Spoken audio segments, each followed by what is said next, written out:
Olá, boa noite. Está iniciando mais um programa Jazz Ninjas aqui na TV Cultura e hoje você conhece um samurai da voz e da guitarra, Wes Ventura. Vem comigo.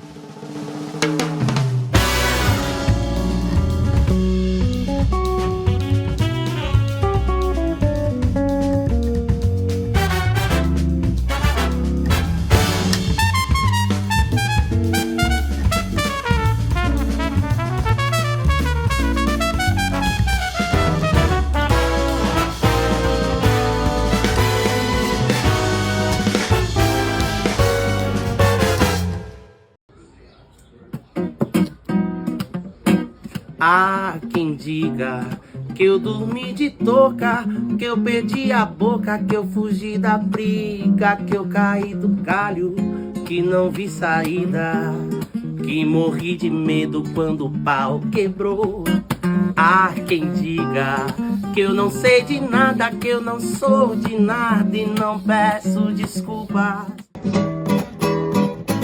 Não precisa de dinheiro pra se ouvir meu canto. Sou canário do reino e canto em qualquer lugar. Não precisa de dinheiro pra se ouvir meu canto. Sou canário do reino e canto em qualquer lugar.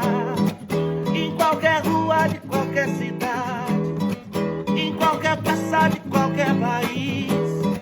Levo meu canto puro e verdadeiro. Eu quero que o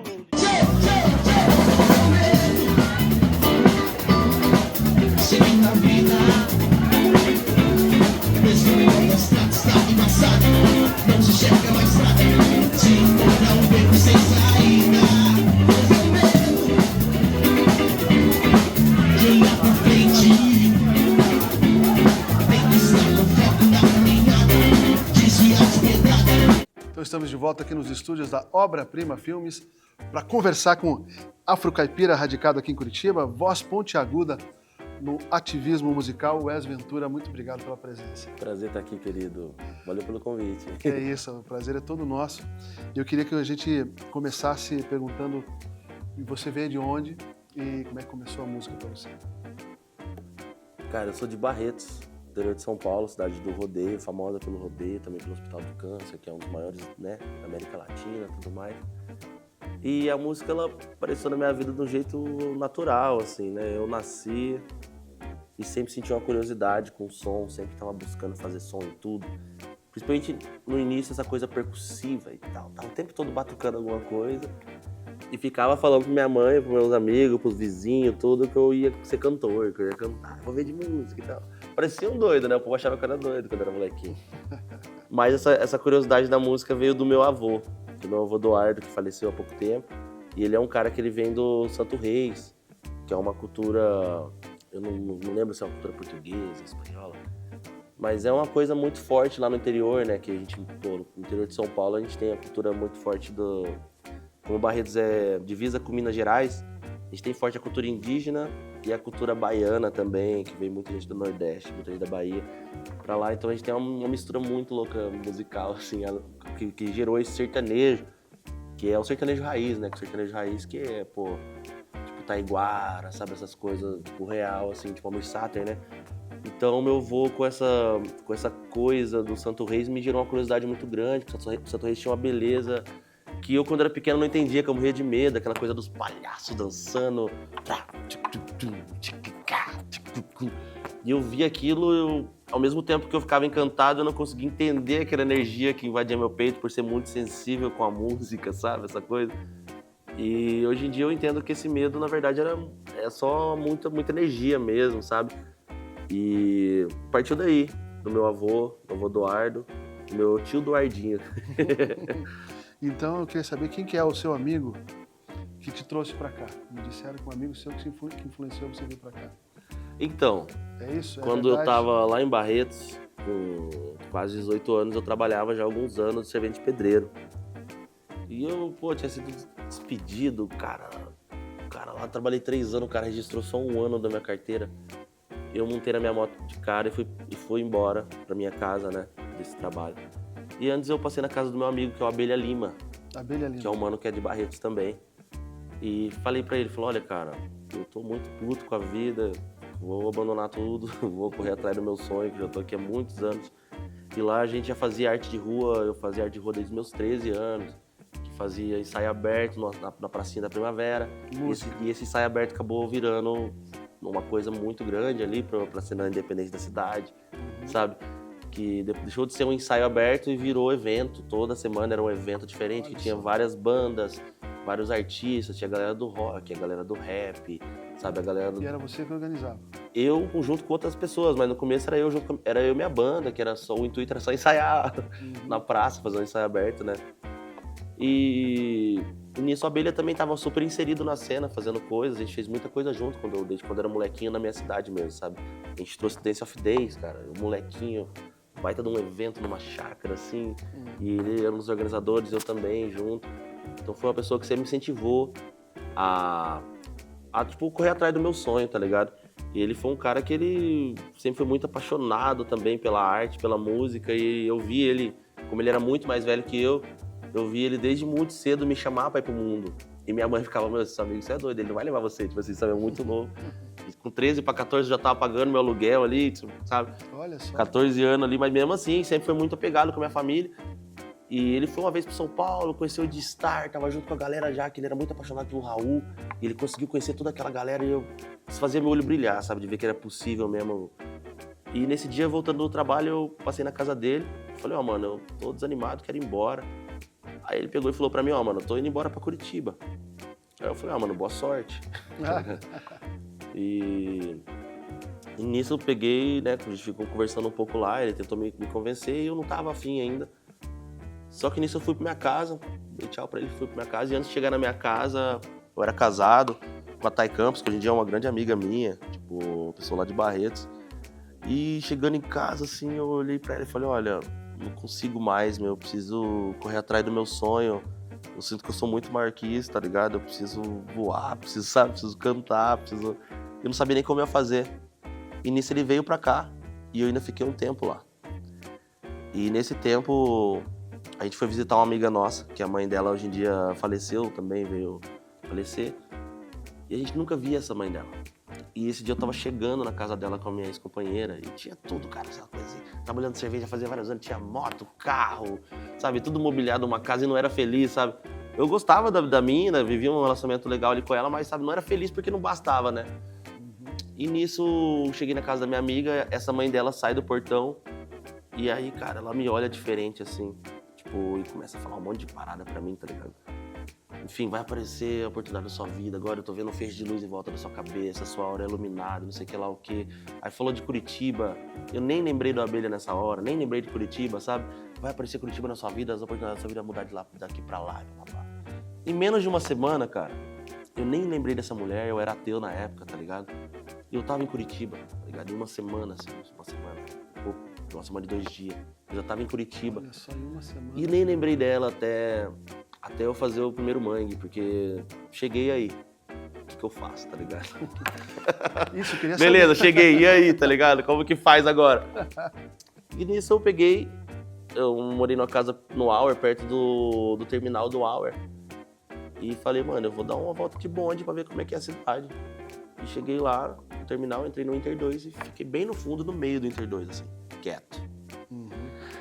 Aí nesse movimento dos 20 minutos que eu tava dentro do Inter 2, aparece um cara muito abençoado, que é um artista de rua que eu não lembro o nome, eu não tive a oportunidade de conhecer ele, mas eu observei ele.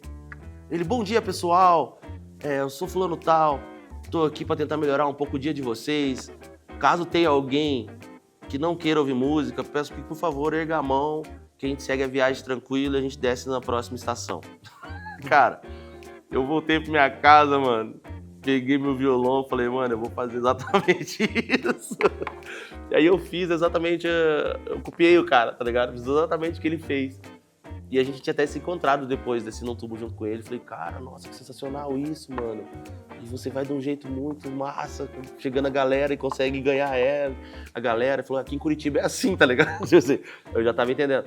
Aí nisso eu fui pra casa, peguei meu violão e voltei pro Inter 2 e comecei a fazer ele sozinho. E fiz o mangue. E nisso desci do ônibus e fui pra minha casa, depois de ter terminado umas 3 horas de som. E nisso, essas 3 horas, tipo assim, mano, você canta 2 músicas, você desce numa estação, volta, sabe? Não é nada, tipo, de fazer 3 horas direto de som. É puxado pra caralho, é demais. Mas, pô, muito melhor do que trabalhar de servente de pedreiro, tá ligado? Aí eu, com total respeito à galera que trabalha com isso, né, mano? Mas, tipo... Mas não é fácil. Não é fácil. E nisso cheguei na minha casa com um chapéu e entrei no meu barraco e tal, deitei na minha cama um pouco, fiquei olhando pro teto, aí eu comecei a contar as moedas, cara. Tinham dado 285 conto e uns quebradinhos, assim, tá ligado? Meu, e eu começo a olhar pro teto e aí, só aí que eu lembrei da mulher. Só quando eu tava na minha casa em Curitiba, eu tinha contado meu chapéu, aí eu lembrei dessa mãe da minha amiga. E, cara, mano, aí eu comecei a chorar, né, bicho? Porque eu trabalhava o dia inteiro, tipo, de servente, um trampo super puxado, no interior ainda, não tinha IPI, porra nenhuma, tudo na mão, pra ganhar, tipo, sei lá, 40, 50 reais, tá ligado? E eu tinha feito ali 3 horas de show. Dali pra frente, eu nunca mais parei de cantar, nunca mais parei de viver de música, tá ligado? Foi só daí pra... Muito bom, pra nós, muito bom. Inclusive, não quero te interromper, mas a gente tem uma conversa aí muito boa pela frente, mas não querendo mais interrompendo, uma canção, se é possível. Você podia cantar uma canção sua pra nós? Lógico, pô. Tem até 2, até 3, se quiser. Essa canção aqui que eu vou cantar, ela chama Afro Caipira Contemporâneo. E ela veio num momento, assim, que eu tava na pandemia e refletindo sobre várias coisas da minha vida. E lembrando na época que eu cantava na rua, sobre essa coisa que tava muito difícil de identificar, né? Que é a mistura de xenofobia com racismo. E era tudo muito novo por ser um cara do campo, era muito puro, né? Tipo, não tinha aquela maldade, não tava entendendo o que tava acontecendo. E na pandemia me veio essa reflexão, né? Sobre o lugar onde eu venho, cara. Tipo, a riqueza que é você ser um sujeito do mato, tá ligado? Dentro de um lugar onde as pessoas estão perdendo essa essência, tá ligado? E eu me via muitas vezes reprimido, de querer reprimir isso, querer transformar em outro lugar, sabe? Um lugar mais sofisticado pra conquistar alguém, as pessoas, né? Digo, musicalmente, sabe? Então, o Afro Caipira Contemporâneo veio com um empoderamento de ser caipira, de ser de Barreto, sabe? É só uma memória da minha infância, no dia que eu tava com as minhas primas, a gente subiu numa goiabeira ali, foi muito feliz. E eu gravei isso, postei no meu Instagram, um monte de gente foda da música, Pipoquinha, Alessandra Leão, Siba, um monte de gente foda. No outro dia, quando eu acordei, tinham reconhecido esse som como uma parada massa. E eu tive a oportunidade de gravar essa música lá em São Paulo, no estúdio Parede e Meia, do Rovilson, que é um estúdio todo analógico, cara. Hoje em dia, né? Pô, Chico Buarque, Milton Nascimento, sabe? A galera toda passou por lá. E quem fez toda essa conexão foi a pessoa que produziu o som, que é o Kiko Dinucci, sabe? Que é um baita de um artista. Sim, sim. Rimon Guimarães fez toda a conexão pra coisa acontecer também. O Kiko tinha visto o vídeo, o Rimon já era amigo dele e fez acontecer. Enfim, Afro Caipira Contemporâneo.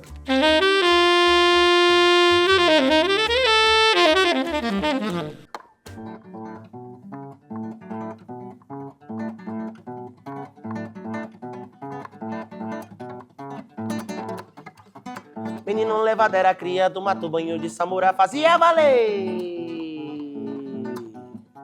Dias de aventura, fazenda e pastula da goiabeira que dava pra gente ver. Menino levado era cria do mato, banho de samurá fazia valer. Dias de aventura, fazenda e pastula da goiabeira que dava pra gente ver. Quase todo mundo era sempre de riso pensar, e a fumaça do fumo perfuma a varanda de Luzia. Quase todo mundo era sempre de riso pensar, e a fumaça do fumo perfuma a varanda de Maria.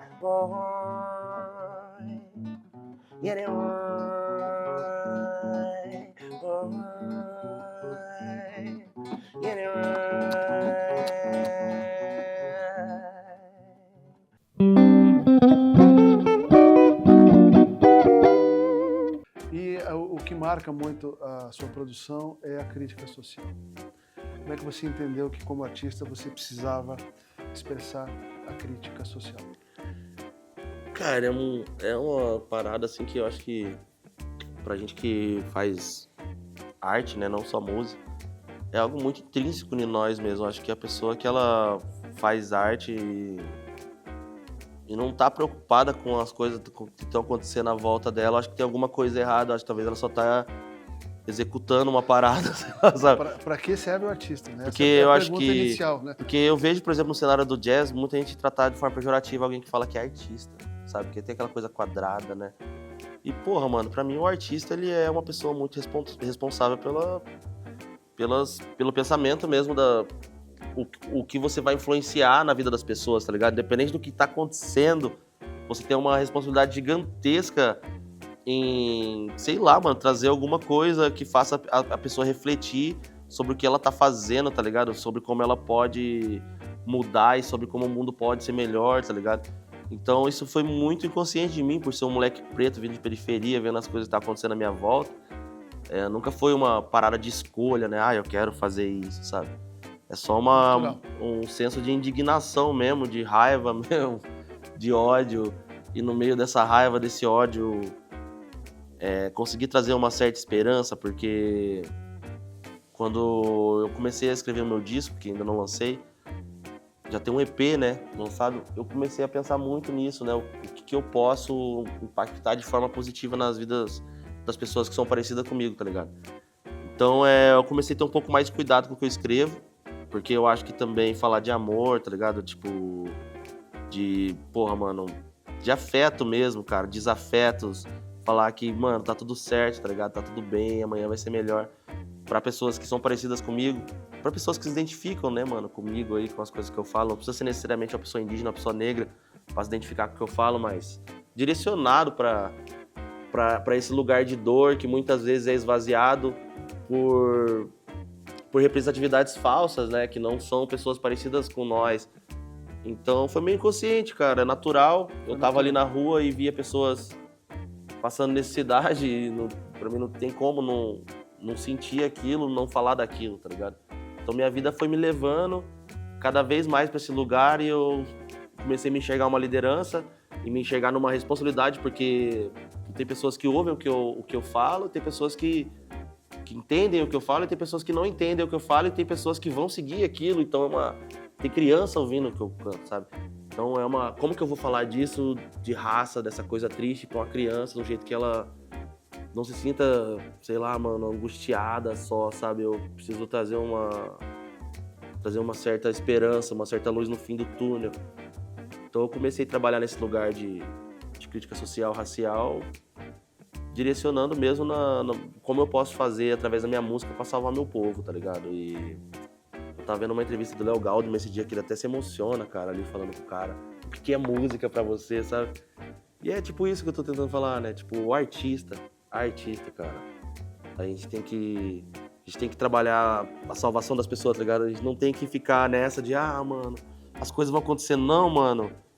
Tá tudo uma loucura, tá ligado? E sempre vai ter alguma coisa, mano. Nunca vai estar perfeito, porque a arte, ela vai existir enquanto a gente precisar salvar as pessoas, tá ligado? Depois que as pessoas não precisar mais de arte, eu acho que a gente pode fechar as portas, apagar a luz, largar os bets e ir embora, porque a música especificamente é algo muito espiritual, cara. Não tem definição do que é essa missão. Então essa crítica social é algo natural, que todo artista mesmo, que pra mim é artista de verdade, ele carrega uma responsabilidade, né, cara? Com o que ele toca, com o que ele canta. E na música mesmo instrumental, cara, sabe? A gente consegue falar de muitas críticas sem cantar, sem falar uma palavra. Então a gente consegue mover massa e ativar uma coisa no coração das pessoas, na mente delas, sem precisar falar uma palavra. Então eu acho que através da nossa postura a gente já fala muito. Sim. Então eu acho que é atitude, né, cara? Tipo, essa atitude de querer mudar as coisas em volta, sabe? Perfeito. E dentro disso eu pergunto se tem alguma canção que representa bem esse movimento, e você, se você pudesse fazê-la, então. Pô, tem algumas, cara. Deixa eu pensar aqui. Então é um bagulho muito louco.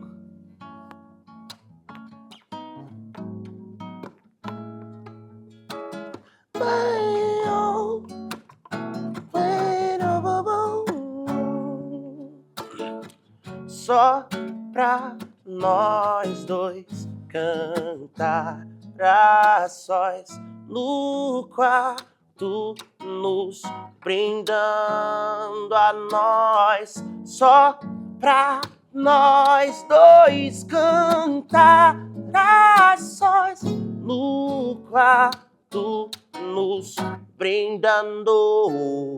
Tanta pancada o mundo dá, o preço é caro pra pagar. Cê é louco há meses, mó neurose, quando é que isso vai passar? Quero sair, voar, brindar a liberdade.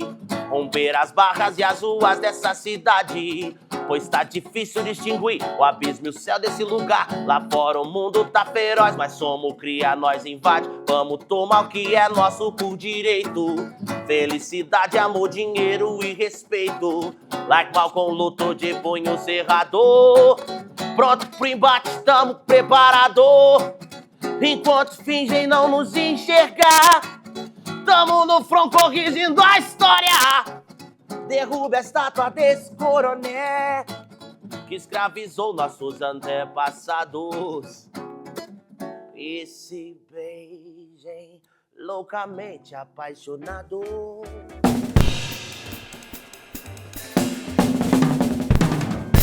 Olha só, estamos conversando aqui com o Wes Ventura, aqui no Jazz Ninjas, esse samurai da voz, do violão, da guitarra.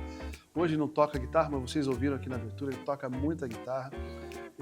A gente agradece muito esse som hoje aqui. Eu queria te perguntar então sobre os trabalhos que você tem levado, com quem você tem tocado e onde você tem tocado, para o pessoal te achar. Então, para o pessoal me achar, eu acho mais fácil pesquisar no Instagram ali, que ali eu tô sempre atualizando a agenda, porque um lugar fixo mesmo, assim, é muito louco, né? Que eu tenho tocado em muitos lugares, mas eu tenho tocado muito no Casa Bar, que é adorei, assim, que é um lugar que é uma janelinha, que a gente toca na rua, cara. Então, depois de muitos anos, estamos voltando para as ruas, assim, sabe? Estou muito feliz com isso.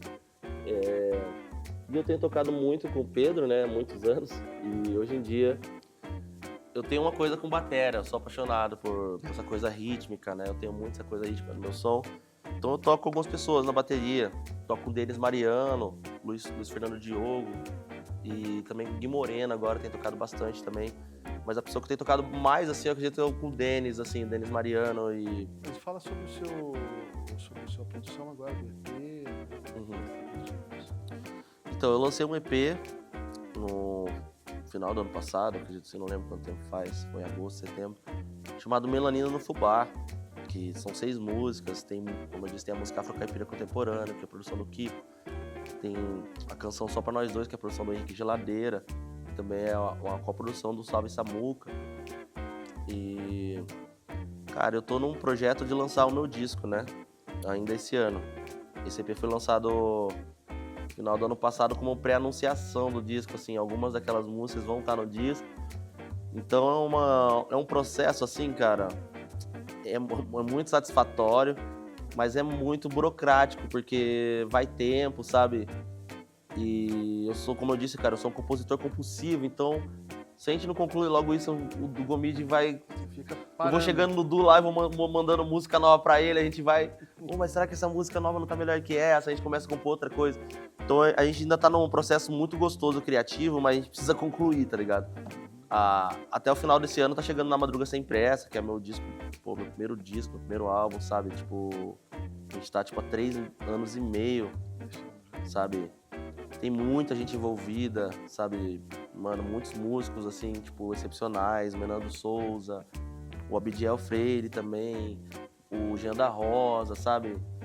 Mano, tem muita gente, Felipe Castro, Dorley Santos, tem Noe Carvalho, tem participação do Dou Raiz também, tô dando spoiler aqui do meu disco, já brigando na cara. Enfim, é uma coisa que vai tempo, sabe? A gente que hoje em dia tá sugado. Estão gravando onde? A gente tem gravado tudo no estúdio do Gomide. É um estúdio mesmo que ele tem, que é dele, assim. Aham. E é muito louco hoje em dia você tá numa indústria que ela exige que você entregue produto o tempo todo, né? Daquela coisa que, mano, passou de 1 minuto e meio, as pessoas não vão ouvir, sabe assim? Então eu tô meio que não me importando com isso, sabe? Como você viu aqui, né? Tem um funk que eu toquei pra você, tem uma romântica, tem uma música caipira. E isso define muito quem eu sou, sabe? Assim, então eu tô no caminho mais preocupado com contar minha história do que ficar famoso, sabe? Porque eu acho que isso é um tiro no pé do artista hoje em dia. Tá todo mundo querendo fazer música pop pra ser pop, tá ligado? Tipo, essa música aqui ela é pop porque o funk é pop, tá ligado? Tem muita gente que não aceita isso, sabe? Assim, porque não é uma intenção de querer atingir um lugar no mercado só. Não que a gente não queira ocupar um lugar no mercado, sabe? Mas a gente tá fazendo uma coisa calma, que eu acho que é muito inteligente também, porque a gente não tá preocupado com isso, sabe? A gente tá preocupado em fazer música, sabe? E a gente, infelizmente, está finalizando. Eu queria fazer uma pergunta para você. Por que a música é importante na vida das pessoas? Ah, cara, nossa, que pergunta profunda, hein, meu? Eu acho que eu respondi isso aqui sem a pergunta algumas vezes aqui, né, falando disso, porque eu acho que a música, ela é um caminho muito fácil pra gente transformar, né, cara? Tipo, a nossa vida e a vida das pessoas, né? Tipo, não só a música, mas a cultura em geral, né? Desenhar e tal. Mas a música tem uma coisa pra mim que ela, falando agora como alguém que é da música, né, cara? Que é uma coisa espiritual, mano. Tipo, eu trabalhava na rua, tocava na rua 15. E quando no começo, assim, foi muito massa. Só que depois começa a ficar aquela coisa de repressão, polícia prendendo e tal. E, cara, eu ouvia diariamente de pessoas, tá ligado? Que estavam, sei lá, mano, passando por ali pra cometer uma merda, tá ligado? Alguém que ia cometer um suicídio, um bagulho assim. E muitas vezes não acontecia, mano, porque eu tava lá cantando, tá ligado? Então, eu acho que pra mim não tem definição, sabe, da imensidão que é o poder da música na vida das pessoas. Então, pra mim a música é tudo, mano. Eu acho que a gente vai mudar o mundo ainda novamente, né? Assim como já aconteceu. Eu acho que tudo isso que tá sendo hoje em dia, essa coisa massiva, vai ser transformado novamente em uma coisa doce. Porque, como eu disse, o artista ele tem uma responsabilidade. Quando a gente tem a noção que a gente tá trabalhando a cura na vida das pessoas, a gente consegue atingir um outro lugar. Então eu sei que a música ela é muito importante na vida das pessoas, porque eu tenho a noção disso e eu uso disso, tá ligado? Tipo assim. Então, por mais que as pessoas não tenham noção, elas são impactadas por isso, tá ligado? A música, ela é energia, ela é onda, e ela vai atravessar o corpo daquela pessoa e, mesmo ela não sabendo, ela vai ser curada, tá ligado? Então, esse lugar de ver isso muitas vezes ali, tipo, pessoas perdidas, e a música tá ali. A música tá lá e brecou a pessoa de fazer qualquer tipo de... Então, é isso. A cura, ela acontece principalmente quando a pessoa que tá trazendo a música, ela tem noção do que ela tá fazendo, tá ligado? Tipo assim, a gente é soldados de Jah, né, cara? Tipo, então a gente é mensageiro, mas existe uma... Qual que é a palavra que eu posso usar pra isso, né? Existe um silêncio, né, hoje em dia, que querem esvaziar a mente das pessoas e fazer as pessoas serem burras mesmo, né? Ficar só rodando ali. Então, assim, se o artista mesmo não tem a noção que isso é realmente uma missão e que é algo realmente que vai transformar a vida das pessoas, vai continuar a jequitar, tá ligado? Porque tanto para o bem quanto para o mal, a música, ela pode acionar os dois caminhos, tá ligado? Então eu acho que tudo depende de nós, de quem tá levando a mensagem, a noção que ela tem da força do que ela tá fazendo, tá ligado? Primeiramente.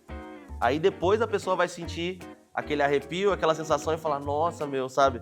Então eu acho que se não tem essa noção, se não tem essa força de quem tá trazendo isso, não vai impactar as pessoas. Então, primeiramente, a arte, né? Primeiramente a música, mas sem aquela pessoa para trazer isso fortemente, as pessoas não vão ser impactadas, né? Assim como os nossos ancestrais da música fizeram aí, os nossos reis e rainhas, né?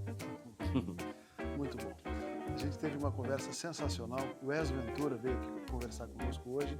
E a gente vai finalizar, infelizmente, essa conversa boa, entregando aqui uma pequena homenagem aos nossos artistas que vêm conosco. E essa estrela ninja, que é o nosso ninja de hoje, o Wes Ventura. Olha que maneiro. Foda, hein, cara? Cuidado com as crianças, que é muito afiado. O pessoal que está em casa saber, é uma estrela de verdade. Então, olha aí. Ela maneiro, hein, cara? É perigosa, é afiada, assim como nossos músicos. Carinho. E a gente vai finalizar então com uma foto. Que carinho, hein? Bonito, obrigado por isso aqui. Aqui, olhando para aquela câmera, pode ficar sentado. A gente só olha para aquela câmera e até a próxima semana. Tchau, tchau.